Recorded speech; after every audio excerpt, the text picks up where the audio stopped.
नमस्कार। क्या चलने पर आपके घुटनों में दर्द होता है या सुबह उठते ही जॉइंट्स ज्यादा स्टिफ लगने लगते हैं? अगर ऐसा है तो हो सकता है कि आपको आर्थराइटिस हो।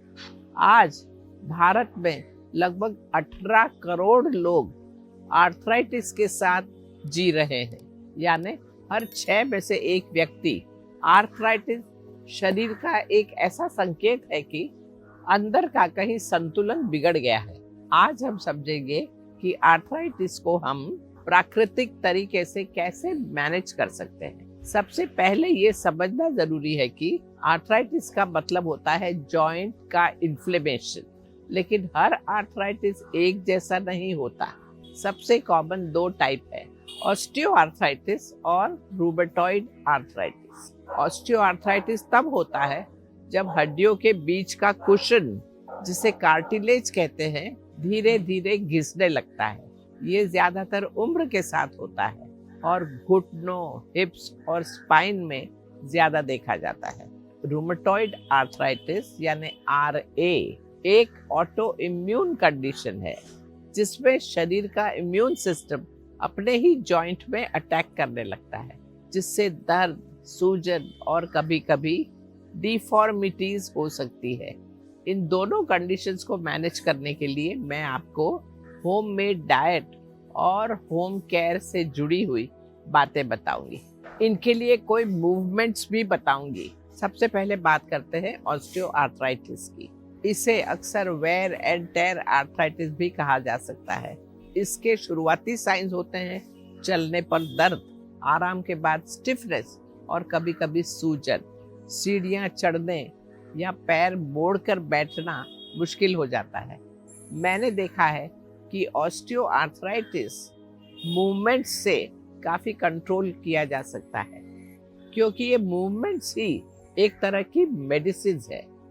रेगुलर योग प्रैक्टिस जॉइंट्स के आसपास की मसल्स को स्ट्रॉन्ग करती है, फ्लेक्सिबिलिटी बढ़ाती है, स्टिफनेस कम करती है।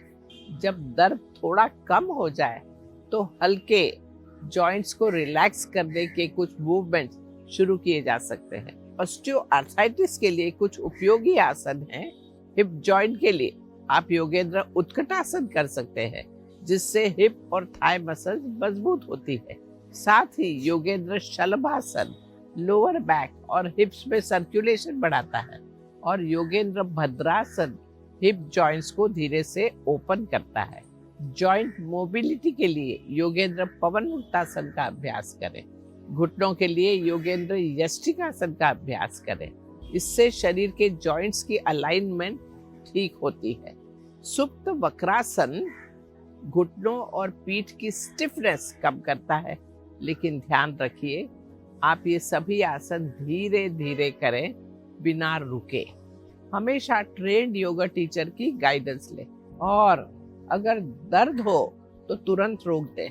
अब चलते हैं दूसरे टाइप पर, रूमेटॉइड आर्थराइटिस RA पर।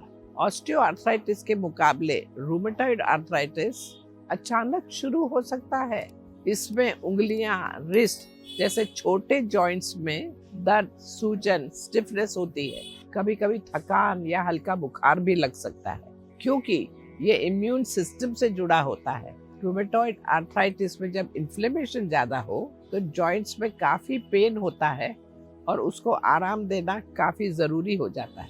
जब सूजन कम हो तो धीरे धीरे जेंटल एक्सरसाइज शुरू की जा सकती, वो भी एक्सपर्ट गाइडेंस के अंडर में। रिकवरी फेज में वार्म अप के लिए योगेंद्र यष्टिकासन किया जा सकता है, लेकिन बहुत ही स्लो तरीके से। ये पूरे शरीर में ब्लड सर्कुलेशन सुधारता है। इसके लिए रिलैक्सेशन बहुत जरूरी है। रिलैक्सेशन के लिए अनुलोम विलोम प्राणायाम, निष्पन्द भाव और शवासन नर्वस सिस्टम को शांत करते हैं और कॉर्टिसोल लेवल कम करते हैं, जिससे इन्फ्लेमेशन कम होता है। याद रखिए रेस्ट जरूरी है, लेकिन बैलेंस्ड रेस्ट। ज्यादा रेस्ट से स्टिफनेस बढ़ती है और कम रेस्ट से दर्द बढ़ता है। अब कुछ आम होलिस्टिक बातें बताऊंगी जो ऑस्टियोआर्थराइटिस और रूमेटॉइड आर्थराइटिस दोनों में मदद करती है। आप चाहें तो द योगा इंस्टीट्यूट में जो समत्वम सेशन होता है, वहाँ हर शनिवार के दिन हमारे एक्सपर्ट से पर्सनल गाइडेंस ले सकते हैं। खाना भी बहुत मायने रखता है। एंटी इन्फ्लेमेटरी फूड शरीर के इन्फ्लेमेशन को, जैसे सी रिएक्टिव प्रोटीन को कम करते हैं, जिससे जॉइंट्स की सूजन कम होती है और कार्टिलेज डैमेज धीरे होता है। अपने डाइट में शामिल करें अदरक, हल्दी, लहसुन, मेथी, फ्लैक्सीड, आंवला। Deep fried snacks, refined flour, ज्यादा शुगर और रेड मीट अवॉइड करें क्योंकि ये इन्फ्लेमेशन बढ़ाते हैं। गर्म घर का बना हुआ सात्विक भोजन आर्थराइटिस में सबसे अच्छा होता है। मैं आपको एक आसान होम रेमेडी भी बताती हूँ। रात को गर्म दूध में 1 चम्मच हल्दी और थोड़ी सी काली मिर्च लें। ये खासकर ऑस्टियोआर्थराइटिस में काफी फायदेमंद होता है। अपनी लाइफस्टाइल चेंजेस भी बहुत जरूरी है। सुबह धूप में वॉक करें ताकि हड्डियां स्ट्रांग हो। गर्म पानी से स्नान करें। और हाँ, वेट मैनेजमेंट बहुत ही इम्पोर्टेंट है, खासकर ऑस्टियोआर्थराइटिस में। सिर्फ 5-10% वेट कम करने से भी घुटनों के दर्द में काफी फर्क आ सकता है। मन को शांत रखना भी उतना ही जरूरी है। एब्डोमिनल ब्रीदिंग, शवासन और मेडिटेशन का अभ्यास करें। अनित्य भावना पर चिंतन करें। याद रखिए, हर चीज बदलती है, दर्द भी। तो याद रखिए, आर्थराइटिस शरीर का एक संदेश है कि अब हमें अपने शरीर के साथ ज्यादा संवेदनशील होना है। दर्द का मतलब ये नहीं कि मूवमेंट बंद कर दिए जाए, बल्कि ये समझने का है कि कौन सा मूवमेंट हमारे लिए सही है। जब हम सही तरीके से मूवमेंट करते हैं, सही खाना चुनते हैं, अपनी नींद और मन का ख्याल रखते हैं, तो शरीर धीरे धीरे अपना संतुलन दोबारा पाने लगता है। योग का अर्थ ही है संतुलन, और जब शरीर और मन दोनों संतुलन में होते हैं तो दर्द भी अपनी पकड़ धीरे धीरे छोड़ देता है। अपने शरीर को सम्मान दीजिए, उसे समय दीजिए और उसके साथ मित्रता बनाइए। हेल्थ तब आता है जब हम अपने शरीर के साथ संघर्ष नहीं करते, लेकिन संयोग करते हैं। शुभमस्तु। नमस्कार।